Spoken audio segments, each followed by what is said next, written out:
Hare Krishna. So today I am making next video. For some days my throat was having sore throat, so I could not make one. So yes, I have promised that I will be making video about Jivamrut and Agnihotra Yajna. But before that, I would like to make one more video, which is like I would say most important thing in organic or natural farming in Bharat today, because of sinister plans to make farmers dependent on agrochemicals, or our lack of knowledge or information.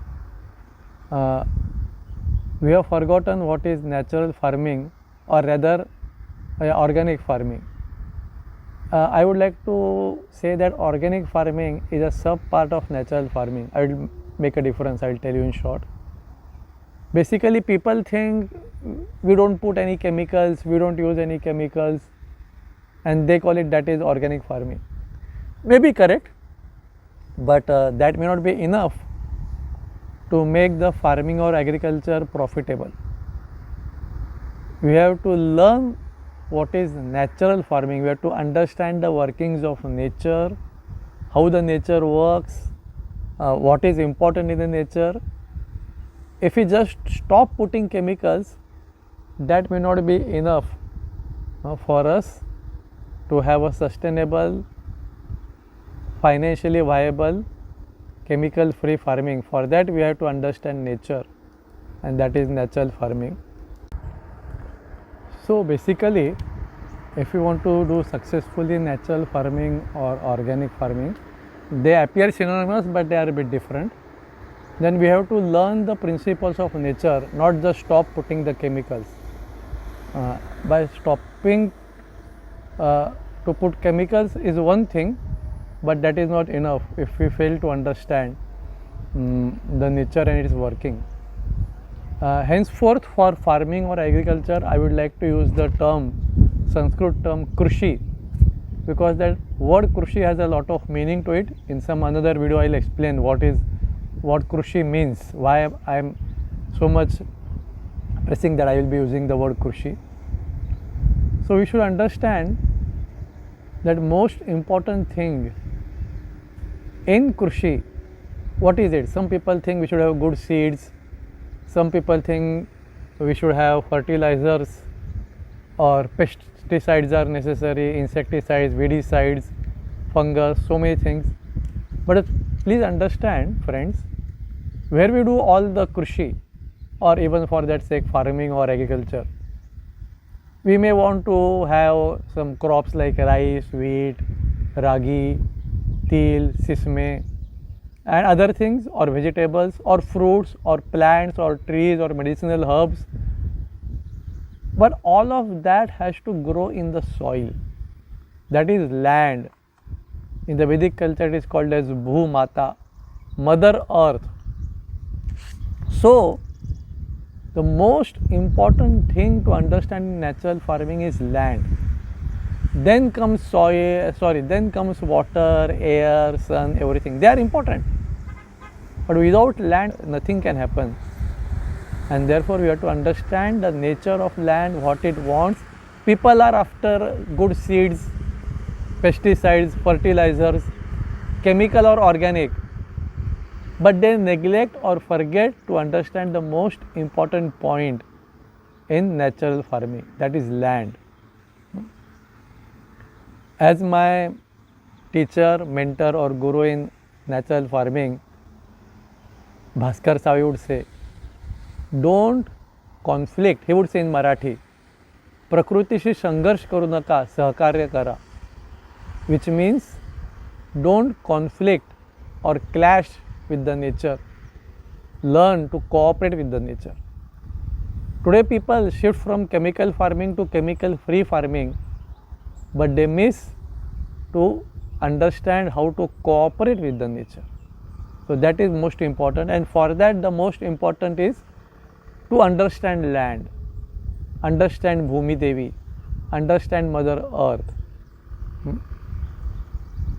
People want to put so much investments in land. They want to buy this, buy that, either chemical or organic.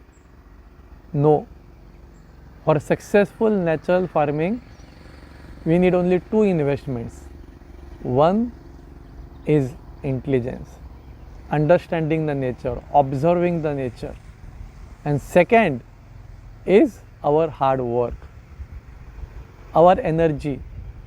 We can't just have some installed CCTV cameras and get the natural farming done via labor. Labor is there, but we have to do personally hard work, understanding our land, what's happening in that, what is needed. So we don't need any third investment to buy anything from the market. Everything nature will give. Nature wants to give. We should understand how nature gives and how to accept it. So we should, whenever we want to do natural farming or in sub bracket organic farming, we have to think in these terms, understanding nature. So what we have to do in natural farming, we have to make the soil, Mother Earth, healthy and alive again. See, if the earth or Bhumi Devi is alive and healthy, then the plants will be healthy. Just like if our mother is healthy, we get a healthy milk, we are healthy. But today what we have done is we have made the Mother Earth sick. She is almost dead. We will be discussing what does healthy or alive Mother Earth means. Do we deal with our mother in a neglectful way, in a careless way? If we just think, oh, it is something, and we have a disrespectful attitude towards Bhumi Devi, Mother Earth, we cannot understand her. We have to love her to understand her. Just like today farmer says, "Arey, but kya kare? There are so many pests, there are so many insects, fungus." You all remember one important word that came out during Corona time? What is that? Immunity. Those who are healthy people, they did not get infected by Corona, or even if they got infected, they just took care of it. They did not have to do much. So pest is not a problem. Means it is a very small problem. The main problem is how will the health of our earth improve? Earth also has immunity. The earth is healthy, the plants are healthy, and the effects of pest is less or almost negligible. We don't have to do anything. Just like Corona, who had immunity, Corona did not infect them, or even if infected, they did not have many symptoms. Similarly, we have to understand earth is living. She is alive. She has immunity. We have to make her healthy. We have to develop her immunity. Then things will go on nicely. As I already said, for successful organic farming, invest only in two things: intelligence, understand the nature from the point of view which I am telling you today, and hard work. We don't need any third investment for natural farming. Actually, if we don't do natural farming properly, then we have to invest. Actually, there are so much propaganda. There is quite similarity between pharma industry and agrochemical industry. Quite similarity. I will make another video some other time, but it's similarity. They have killed the immunity of humans, and now they are selling so many chemicals in pharma. They are killed the immunity of earth, and they want to sell so many things to the farmers.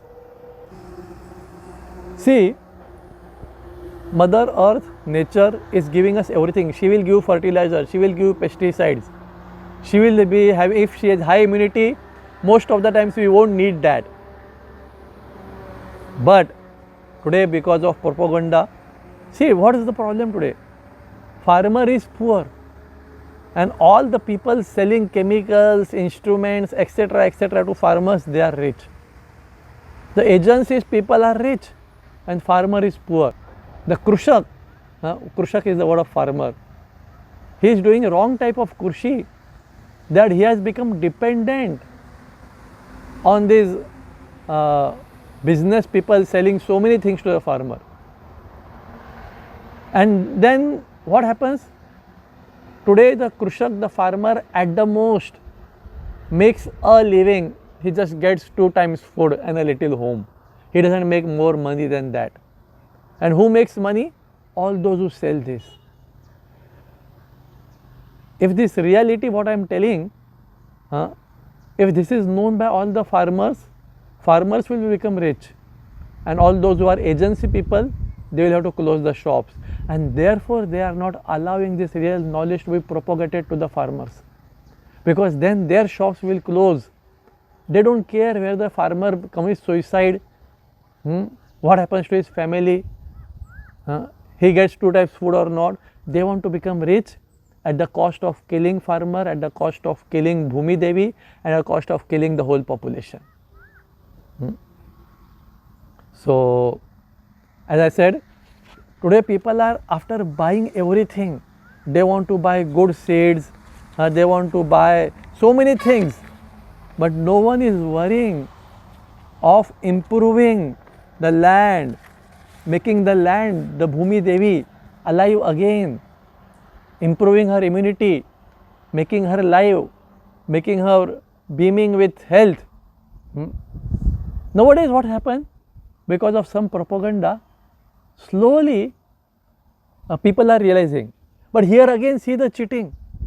Same business people, agency people are coming and telling, oh, see now people have understood that these chemicals are not working. So now they are trying to go into organic way. So now they make research and they say, in your earth, organic carbon is less. It should be 1%, but no, it's like 0.3%, 0.4% like that. They don't tell how the organic carbon will increase, the nature will make it sufficient. They tell buy from us. They tell the humus bacteria, no, all these things are coming. They are talking of humus bacteria, they are talking of organic carbon, they are talking in the natural farming language, but their mentality is not natural farming. And they say humus is less, so what to do? They say earth should have 10 types of bacteria. No, they are not there, they are dead. Who killed? Your chemicals killed, they don't tell. And they say no, your earth doesn't have bacteria, so you buy bacteria from us. Nonsense, everything selling. Farmer should make, the Krushak should make the first decision, I will not buy anything. If I buy, I will commit suicide. Nature will give everything, it will arrange everything. We have to have some intelligence. As I said, now only 2 types of investments are needed in natural farming. Our intelligence, try to understand nature and how it works. So they say, okay, buy this bacteria from us, put into soil, see, soil will become live. And after a few weeks, they say buy these chemicals to kill nematodes and kill fungus and kill weeds. And do you think those chemicals are going to only kill those nematodes and weeds and fungus? They will kill the very bacteria which you have put by buying from them. And we will go on buying both things. We are buying more and more with every passing year. But the produce is going less and less. And therefore more and more farmers are committing suicide. Please, my dear friends, understand this has to change. Our thought process has to change. How the organic carbon will come? What does it mean?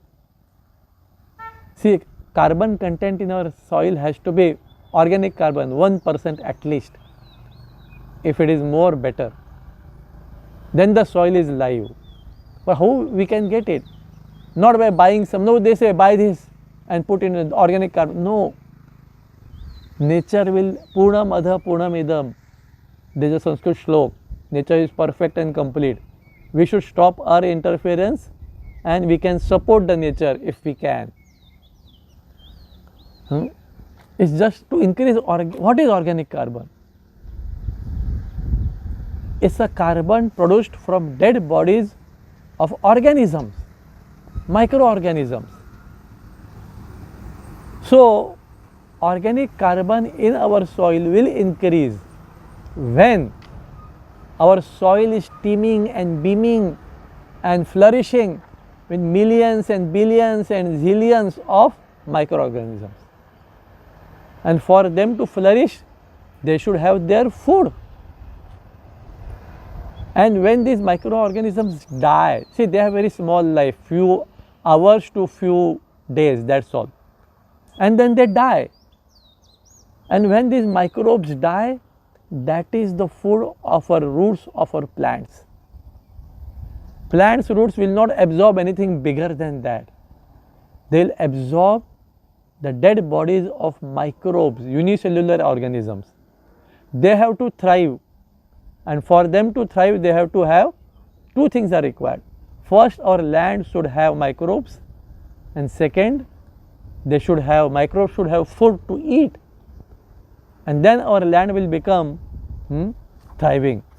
Today, the problem is our land doesn't have the microbes, and the land doesn't have the food for the microbes. Why? As I said, a systematic push has been done to make the land barren, dead. A systematic push has been done by this pharma chemical industry to kill the microbes in the land, and they are propagating such Krishi practices, agricultural practices, by which we don't give the food to the microbes. Even if some are present, they don't get the food. So we have to change that. A classical example of this was termites and earthworms. I will tell this example in the end of our video. So if the farmer is intelligent, he should focus first on making his land live again. The land should have millions of bacteria and food for the bacteria. How? Today there is no bacteria. So how we can get the bacteria back? One way is to allow the nature. We stop putting chemicals and bacteria will come back. But that may be a little long process, because we want to earn. We want to have it sustainable, so we have to do something, and that is Jivamrut. That is Agnihotra. These two things can bring back millions of bacteria in a very short span of few weeks. And what is the food for those microbes? Is all the agro waste or agro byproducts. See, from the land, we should take only those things which humans can eat. Everything else, there is no wastage in the land. Just collect, see any tree, plant or crop, we can eat only 1% by weight of the crop, or maybe 5%. The remaining 95% should go back to the land, either directly or via animals like cows, buffaloes and their dung. But today we are taught to burn the farm produce. We are told that this is kachra, waste, throw it outside. If we sell, burn or throw anything from the farm, yes, human edibles can be sold. Other than human edibles, if we sell, throw or burn anything from our farm, we don't give back to the mother earth, we will be dependent on chemicals and sellers and shopkeepers and agencies, and the farmer will be poor.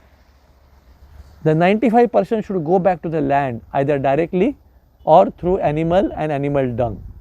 This is where we have to focus. We are missing this point. So, to summarize, because what will happen? Because what will happen when we give the crop byproduct, crop waste back to the land, when it starts decaying, when the rainy season comes or otherwise, because of dew or whatever it may be, if the soil is wet, for 20 days, this crop byproducts starts decomposing. You see, in the rainy season, all the leaves and the byproducts of the crop, they become black. Why? That is organic carbon. That is what the plants want. So this, if we have sufficient see, by giving back the crop produce to the land, we are giving the microbes their food. That is one thing we should do. Second thing we should worry, is how the microbes will thrive. For that, the land should never be open. See, nature, wherever there are big trees or plants or crops, the weeds generally decrease.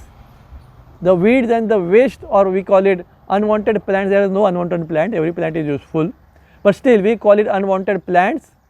See, they grow wherever the land is open or Mother Earth is naked, the nature tries to cover it. Because if the land is covered, the soil is not exposed to sun, and if the temperature doesn't go above 40 degrees of the soil, the microbes thrive. So one thing we have to do is to give the crop produce back to the land and keep the earth always covered. Weeds are not bad, they cover the earth, we should understand that. And even if sometimes if we have to cut the weeds, we should cut it and put them there only. The earth should remain covered. Whether you cut the weeds or not, as far as possible, weeds need not be cut unless they are disturbing to your crop. And if you have to cut it, put them back, give them back to the soil then and there. So by giving the the crop waste and the organic matter to the soil, we arrange for the food of the organisms. And by keeping the soil always covered, we prevent the organisms, microbes from dying. And because right now our earth has very less microbes because of chemicals or exposure to the high temperatures, we can use Jivamrut and Agnihotra ash, etc. to make our soil thrive with bacteria again. These are the most important things for the land. Another is about water and air and sunlight, which I will make a different video. So before I end, I would like to give a small example of how this pharma industry, not pharma, agrochemical industry, same thing, cheated the Krishakas, the farmers. See, termites are very useful insects. In the wet rainy season, what job the earthworm does of converting organic mass to the food for the plants, in the dry season, the termites do that. See, termites will never eat our crops if they are alive. In Marathi, the word for termites is Valvi. The name itself means they will eat the dry or the dead crops. But what we do? Termites should be there in our land. Let them eat the dry and the waste. But what we did? Someone told you, your agriculture, your field should be very neat and clean. What is neat and clean, Baba? We removed the food. We threw all the crop byproduct, we threw it out of our compound, or we burnt it. Then the microbes died because of exposure to the sunlight, and even if they were alive, they did not have the food. When the termites don't get the dry and the when the termites don't get the dry and the dead crop produce, they can't go hungry, Baba.